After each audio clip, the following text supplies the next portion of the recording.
পাড়াপড়শিরা ঘুমে বিভোর।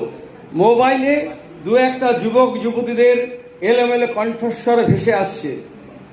22-23 বছর, 22-23-এর নাইট রাইডার ফাঁকা রাস্তায় 100 কিলোমিটার স্পিডে বাইক চালিয়ে ছুটছে। সাইলেন্সার পাইপটা খোলা ছিল। অসম্ভব বিকট ভটভট শব্দ।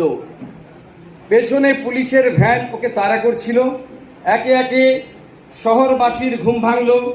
প্রথমে শিকদার বাড়ি, তারপর দাসবাড়ি, তারপর চৌধুরী বাড়ি, তারপর তেওয়ারি বাড়ি এবং তারপর ব্যানার্জি বাড়ি একে একে জেগে উঠল। কিছুক্ষণ পর দড়াম করে বিভৎস শব্দ হলো। কারো মুখ থেকে শেষ চিৎকার। মনে হলো মোটর সাইকেলটা লাইট পোস্টে ধাক্কা মারল। ছেলেটা রাস্তায় ছিটকে পড়ে ছটপট করছিল। পুলিশ ভ্যানটা থেমে গেল। কিছুক্ষণ পর সাইরেন বাজাতে